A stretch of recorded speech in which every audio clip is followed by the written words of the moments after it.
vamos dar início à nossa segunda aula de nutrição, né? A gente já havia dito a introdução de nutrição. Agora a gente vai falar de um macronutriente que é o carboidrato, tá? Depois a gente vai falar do lipídios e da proteína. Esse slide aqui a gente vai falar dos carboidratos. Os carboidratos têm em sua fórmula química carbono, hidrogênio e oxigênio, tá? Eles têm função energética e estrutural. A gente vai falar agora um pouco das funções energéticas. A nossa primeira fonte de energia são os carboidratos. Porém, existem outras fontes de energia. Existem outras fontes de energia, como eu havia dito. Por exemplo, lipídios, eles também são fontes de energia, mas primeiro são usados os açúcares, os carboidratos. Mas se está faltando carboidrato, o organismo ele começa a queimar o segundo, que é a gordura, os lipídios, tá? A segunda fonte de energia, a gordura. E em terceiro caso, já em caso de desnutrição dessa pessoa, não está se alimentando de carboidratos nem de gordura, vai ser aproveitado aí a proteína dessa pessoa, ou seja, os músculos, para se aproveitar da energia. Nesse caso, a pessoa já está extremamente sem energia, extremamente subnutrida, como eu vou colocar de exemplo a seguir. Os carboidratos, eles são a fonte de energia primária. Em prova, se cair assim, quem é a fonte de energia imediata? A fonte de energia primária são os carboidratos, são os CHO, tá? Por exemplo, aquele que o seu corpo está queimando nesse momento é os carboidratos para te dar energia. Então, carboidratos e açúcar é a mesma coisa. Começou a faltar açúcar, começa a queimar gordura. Gordura é lipídios, não é carboidratos. Começou a faltar a gordura, né? Começou a faltar os lipídios, então será quebrado as proteínas, ou seja, os músculos, tá? Como eu coloquei aqui, ó. Aqui, essa criança, ela não tá ingerindo nem carboidrato, nem gordura. Então, os próprios músculos dele, né, foram quebrados, as proteínas, ou seja, os músculos, para se ter energia. Então, começou a faltar gordura, será quebrada as proteínas, ou seja, os músculos, tá? O aproveitamento de energia imediato são os carboidratos, tá? Às vezes, quando nos sentimos cansados, por exemplo, sem energia, basta a gente tomar um café com açúcar que já vamos se sentir melhor. Por quê? Esse açúcar que a gente ingere, né, ele é digerido. E a glicose, um açúcar simples, carboidrato, né, um açúcar simples, ele vai entrar na nossa célula e a partir dessa glicose será produzido o ATP, a energia. Então, se uma pessoa quer emagrecer, ela vai ter que reduzir o carboidrato. Ao reduzir os carboidratos, o corpo ele começa a ficar com pouco carboidrato. Antes que zere esses carboidratos, começa a queimar os lipídios, a gordura. E desta forma, a pessoa emagrece. Eu estou deixando bem claro aqui, né, repetidamente, para que vocês, ao ver a sigla CHO, você já identifica que são os carboidratos, que é os carbono, hidrogênio e oxigênio, a estrutura química dos carboidratos. E as funções do carboidrato é energética e estrutural. Funções do carboidrato energética e estrutural. Os carboidratos, eles são classificados em monossacarídeos, oligo ou disacarídeos, de 2 a 10, e polissacarídeo. Ele é mais do que os olissacarídeos. Os monossacarídeos, mono quer dizer um. Só tem uma molécula simples de açúcar. Mono é um. Só tem uma molécula simples de açúcar, tá? Os monossacarídeos, eles são os compostos mais simples e que não podem ser hidrolisados. Então, quando a gente classifica mono, disacarídeo e polissacarídeo, desses três, o monossacarídeo são os mais simples. E os mono, eles não podem ser hidrolizados, porque eles só são um. Então, um não pode ser hidrolisado. Os monossacarídeos, né, a sua estrutura é uma cadeia de carbono linear e simples. Como exemplo, podemos citar a glicose, frutose e a galactose. São monossacarídeos. Aqui, ó, é um exemplo de monossacarídeo. A glicose, a frutose e a galactose, tá? Quando a gente fala de hexose, tá? Hexose, a gente quer falar que contém 6. Essa fórmula aqui eu vou ensinar mais adiante, tá? Hexose são 6. A gente também vai falar um pouco disso, mas decore hexose, tá? Os monossacarídeos, né, é o carboidrato mais simples existente, cuja a estrutura é formada por um pequeno número de carbonos, além de outros elementos como hidrogênio e oxigênio. A fórmula geral de um monossacarídeo é CH2O. O N é o número. Lembra de hexose? Hexose é 6. Então, aqui seria uma hexose, seria C6H2. Se tem 2 ao quadrado, vai ser 12, tá? E o N vai ser 6. Por quê? Hexose são 6, mas esse número de carbonos, ele varia de 3 a 7, tá? Se for hexose, esses N, eles vão mudar para o número 6, mas no H, como tem 2 ao quadrado, então vai ser 6 ao quadrado, então vai ser 12. Os oligosacarídeos ou disacarídeos, eles são poucos de 2 a 10, tá? Eles são acima de 2 a 10, tá? Ele é acima de 2, menor que 10. São poucas moléculas de açúcar. Já os polissacarídeos, eles são muitos.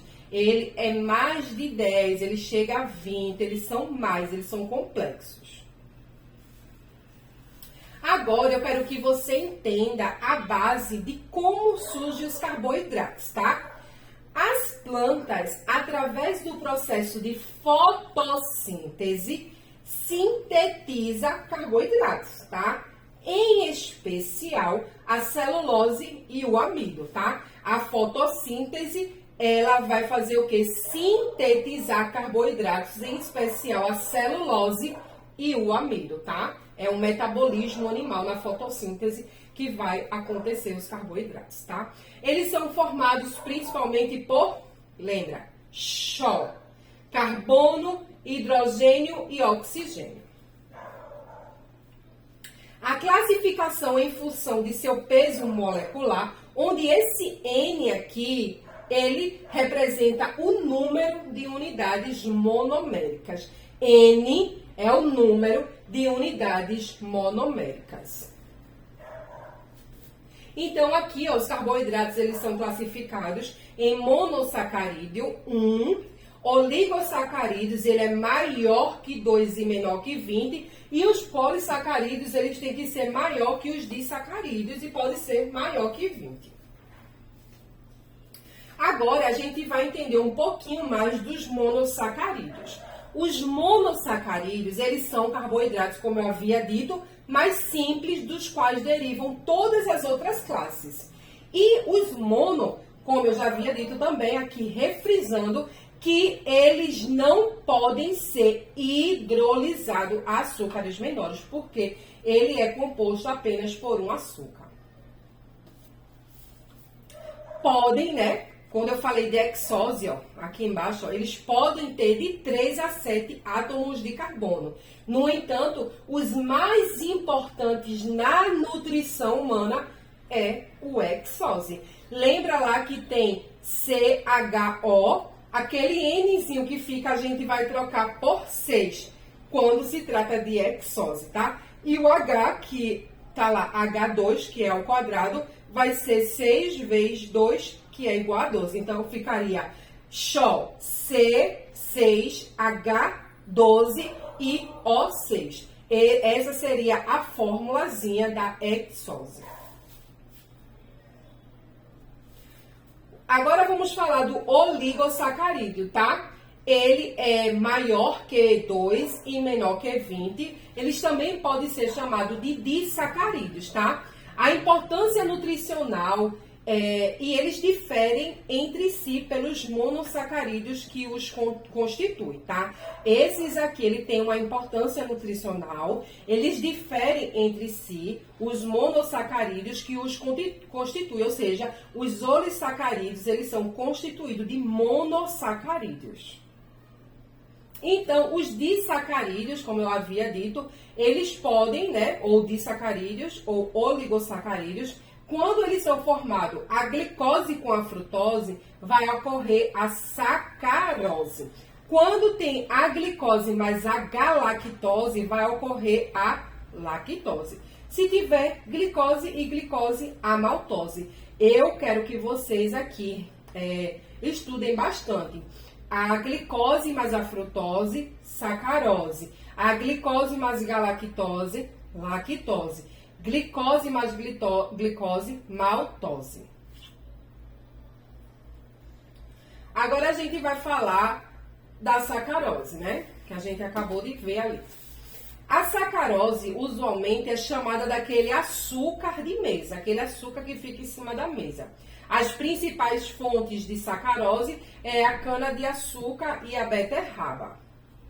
A lactose é o açúcar encontrado no leite, tá? Que é a lactose utilizada para coberturas, sorvetes, recheios, sobremesa, tá? A concentração varia conforme a espécie de mamífero. Por exemplo, leite de vaca e de cabra contém 4,5% ou 4,8%. Já o leite humano é cerca de 7%. Então, varia de acordo com a espécie de mamíferos. Os produtos lácteos fermentados, como a maioria dos iogurtes, queijo, contém menos lactose. E o maltose, né, ela é obtida por hidrólise do amido, né, de cereais e tubérculos. A maltose não é encontrada livre na natureza. Maltose não é encontrada livre na natureza. Principal componente do malte utilizado na fabricação de cerveja e uísque. Então, eles são hidrolisados do amido de cereais e tubérculos, tá? Principal componente do malte utilizado na fabricação de cerveja e uísque. Agora, vamos entender um pouco dos polissacarídeos. Eles são compostos por vários monossacarídeos, tá? Mais de 20, tá? Ou acima de 10, unidos entre si por meio de ligação glicósica. Ele tem pouco sabor, os polissacarídeos, eles têm pouco sabor doce e tem reações mais lentas. Portanto, é os de maiores importância para o nosso organismo. Os polissacarídeos, eles são os amido, né? Carboidrato de reserva dos vegetais. Os glicogênio, que é forma como os animais armazenam o carboidrato nas células do fígado e nos músculos. Celulose, elementos estruturais das paredes celulares dos vegetais. E as quitinas são exoesqueleto de animais. Os polissacarídeos, né, também conhecido como chó complexo, ou seja, os carboidratos complexos são os polissacarídeos. Eles são digeridos lentamente pelo organismo, ocasionando o aumento pequeno e gradual da glicemia, diferente, né, do monossacarídeo, que ele é uma molécula de açúcar, né? Vai haver ali um pico de glicose. Os poli não, porque eles são complexos. Eles não vão dar um pico de glicemia, porque eles são digeridos lentamente pelo organismo. Então, desta forma, ocasiona um aumento pequeno e gradual da glicemia. Então, as classificações dos choques são os carboidratos, são simples e complexa. Simples seria os monossacarídeos, que é a glicose, a frutose e a galactose, e simples também são os disacarídeos ou oligosacarídeos, que é a maltose, é o resultado da glicose mais a glicose, sacarose, que é o resultado de glicose mais a frutose, e a lactose, que é o resultado de glicose mais galactose. Esses são os simples. Os carboidratos complexos são os polissacarídeos, tá? Eles podem ser vegetal, que é a celulose e o amido, ou animal, que são os glicogênios. Quando a gente fala em carboidrato de índice glicêmico, a gente vai usar a sigla IG, tá? Índice glicêmico IG. Esse termo IG, ele foi desenvolvido para avaliar o efeito dos carboidratos sobre a glicemia, pois o organismo ele não digere e nem absorve todo o carboidrato ingerido na mesma velocidade, tá? Então, esse termo IG, né, índice glicêmico, ele foi desenvolvido para poder avaliar o efeito dos carboidratos sobre a glicemia, porque o organismo ele não consegue digerir e nem absorver todo o carboidrato ingerido na mesma velocidade. Os carboidratos complexos, eles são ricos em fibras, tá? Ele vai ter uma digestão mais lenta, ele vai ter uma saciedade, né, o indivíduo por um período maior. Não é aquele alimento que a gente se alimenta e fica com fome rapidinho. Aqui não, aqui é complexo, tá? Que são os polissacarídeos. Vai ter uma saciedade por um período maior, vai ter uma resposta glicêmica mais lenta, não vai ter aquele pico de glicose, ou seja, um baixo índice glicêmico. Quando a gente fala de carboidratos simples, que são os mono e os oligosacarídeos, vai ter uma rápida digestão e absorção pelo organismo. Vai ter um aumento da taxa de glicose no sangue. Vai ter um aumento no índice glicêmico, vai ter uma rápida sensação de saciedade. Ou seja, vai ficar com fome muito rápido. Essa sensação de saciedade vai ser muito rápida.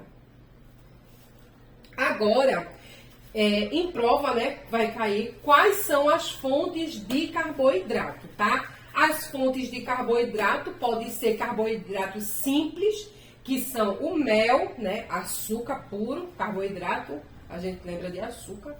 O mel, açúcares, balas, o arroz branco, macarrão, pão branco, farinha de trigo, a tapioca, refrigerantes e biscoito. A gente vai rever isso aqui um pouquinho mais na frente para que a gente possa frisar melhor. Quando a gente fala de carboidratos complexos, é o arroz integral, milho, aveia, centeio, a batata inglesa, a batata doce, mandioca, inhame, o cará, lentilha e grão de bico. As funções dos carboidratos, quais seria? Fonte de energia. Economia proteica, porque quando eu consumo carboidrato, eu não vou precisar quebrar meus músculos, né? Eu vou deixar minhas proteínas lá, né? Combustível para o sistema nervoso central e também a função dos carboidratos é estrutural. Então, funções dos carboidratos: fonte de energia, economia proteica, combustível para o sistema nervoso central e também estrutural. Aí agora eu vou explicar um pouquinho, tá? Quando a gente fala de fonte de energia, lembra que eu falei ali, fonte de energia primária, né? Seria os carboidratos, ele fornece energia para o organismo continuamente. É o que está acontecendo agora no corpo de todo mundo, né? Através da glicose, ou seja, 1 grama, 4 kcal.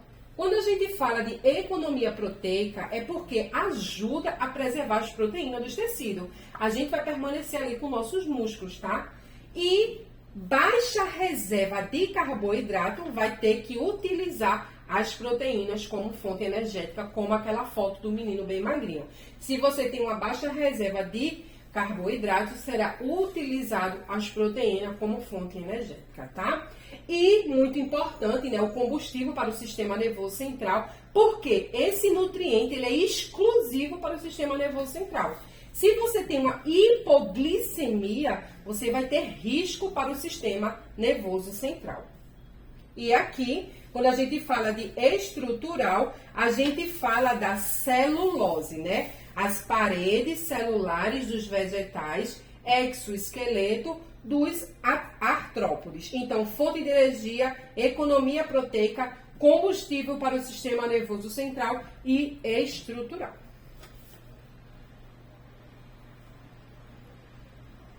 Quando a gente fala da digestão e absorção e a utilização dos carboidratos, a gente tem que lembrar que essa digestão, ela já ocorre na boca, né? Porque na boca, a enzima amilase salivar, ela vai iniciar a digestão dos carboidratos. Então, a digestão dos carboidratos dá início na boca, através da amilase salivar, né? O pH ácido do estômago, quando vai chegando o alimento aqui, ele vai inativar a amilase salivar.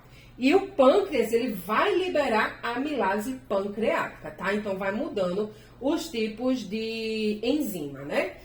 No duodeno, as células intestinais vai liberar as enzimas que completam a digestão dos carboidratos, transformando-os em monossacarídeos, tá?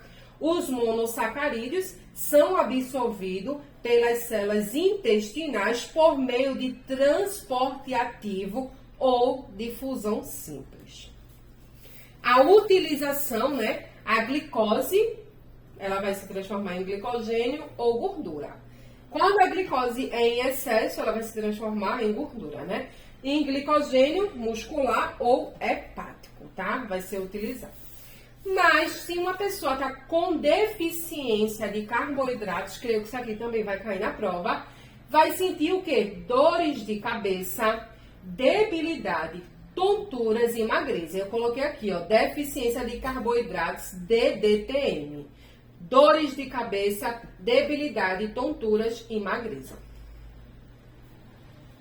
As patologias relacionadas com os carboidratos seria diabetes, excesso de açúcar vai causar cárie, intolerância à lactose e obesidade, porque a gente sabe que os carboidratos são açúcares. Então, diabetes, cárie, intolerância à lactose e obesidade são patologias relacionadas com os carboidratos. Agora vamos falar sobre fibras, tá? Que tem tudo a ver com carboidratos. Tem as fibras solúveis, eu coloquei a água aqui, que a gente sabe que é solúvel em água, e as fibras insolúvel. Fibras solúvel e insolúvel. Essas fibras alimentares, elas possuem o mesmo valor calórico de todos os carboidratos. Entretanto, as fibras alimentares, elas não são absorvidas pelo intestino. As fibras, elas não elevam a glicemia. As fibras não aumentam a glicemia. Portanto, ela poderá ser consumida por indivíduos diabéticos, porque as fibras alimentares, elas não elevam a glicemia. Então, se em caso de prova disser pacientes diabéticos não pode ser utilizado na sua dieta fibras alimentares, é mentira. Porque podem sim ser consumidos por indivíduos diabéticos, porque não elevam a glicemia. Quais seriam os benefícios dessas fibras alimentares? Os benefícios, né? Impacto positivo sobre peso corpóreo, tá? Diminuição do colesterol, prevenção da constipação, aumento da saciedade, redução do risco de diabetes tipo 2, redução do risco de doenças cardiovasculares. Então, fibras, ela tem inúmeros benefícios para o nosso organismo. Quando a gente fala fibras, para que te quero? Vamos lá. Fibras, elas são carboidratos presentes nos alimentos de origem vegetal, tá? Que não são digeridas nem absorvidas pelo organismo e chegam intactas ao intestino grosso, no colo. No intestino grosso, as fibras alimentares são fermentadas e vai regularizar o intestino. Quando a gente fala de fibras solúveis e fibras insolúveis, a gente tem que entender essa diferença, tá? Então, aqui a gente tem a classificação, as características, as fontes e ações. As fibras, né, elas são classificadas em solúveis e insolúveis. Quando eu falo de fibras solúveis, a gente tem que entender que a característica dessa fibra é porque ela tem a capacidade de se misturar na água, formando uma espécie de gel. Enquanto as insolúveis, elas não integram com a água, permanecendo intactas durante todo o trato gastrointestinal. Ela tem como uma de suas principais funções o aumento do bolo fecal, tá? Que é bastante importante aqui para pessoas, por exemplo, que têm prisão de ventre. As fontes de fibras solúveis são frutas, verduras cozidas, aveia, cevada e leguminosas. Feijão, lentilha, soja e grão de bico são fontes de fibras solúveis. Quando a gente fala de fontes de fibras insolúveis, são vegetais crus, principalmente os folhosos, frutas com casca, cereais integrais, arroz, pão e torrada. As ações de fibras solúveis é que ela vai retardar a absorção de glicose, tá? E ela vai reduzir o esvaziamento gástrico. Então, ela vai dar uma maior saciedade, né? Ela vai diminuir os níveis de colesterol sanguíneo, vai proteger contra o câncer de intestino, porque ela vai fazer uma limpeza lá. É altamente fermentável, ela inibe o crescimento de bactérias patogênicas e as fibras insolúveis, elas vão ter ações como aumento do bolo fecal, acelera o tempo do trânsito intestinal, assim será o quê? Eliminado, né, as fezes, porque elas vão se tornar mais fácil e rápida. Também vai estimular o bom funcionamento do intestino e vai prevenir a constipação intestinal. Por quê? Elas não vão interagir com a água, ela vai permanecer intacta, então tudo que tiver no caminho ali, ela vai levando. Agora vamos entender mais sobre a digestão, absorção e utilização das fibras. Algumas formas de carboidratos são a celulose, hemicelulose, a pectina e outras fibras, tá?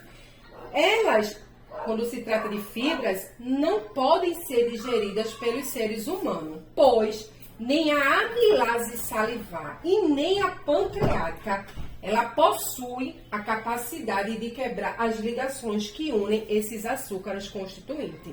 Então, quando a gente fala de algumas formas de carboidratos, como celulose, hemicelulose, pectina e outras fibras, a gente tem que entender que não podem ser digeridas pelos seres humanos, pois a amilase salivar, né, que eu disse que começa pela boca a digestão, e nem a amilase pancreática, elas não possuem a capacidade de quebrar as ligações que unem esses açúcares constituintes. Sendo assim, não ocorre absorção, pois são polissacarídeos, ou seja, carboidratos complexos, né?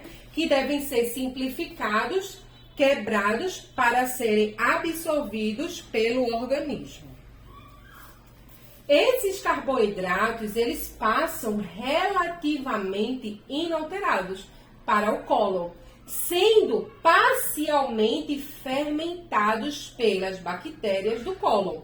São utilizadas na formulação das fezes, As fibras são utilizadas na formação das fezes, porque ela vai dar ali o aumento do bolo fecal, aumentando o seu volume, né? E sendo eliminada pelas mesmas com os movimentos intestinais, tá?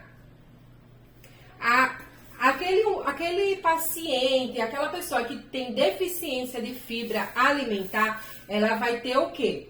Um processo digestivo lento e uma obstipação intestinal, que é o intestino preso. Então, a deficiência de fibras na alimentação, ela vai ter um processo digestivo lento e vai ter a obstipação intestinal, que é o intestino preso. Ela vai ter a doença, né, diverticular e também hemorroidas, porque ela vai forçar muito ali a saída do bolo fecal. Então, aqui, né, eu deixei a foto para mostrar a vocês, né, uma diverticulite e as hemorroidas devido à força que faz para eliminar o bolo fecal. E a segunda aula foi isso.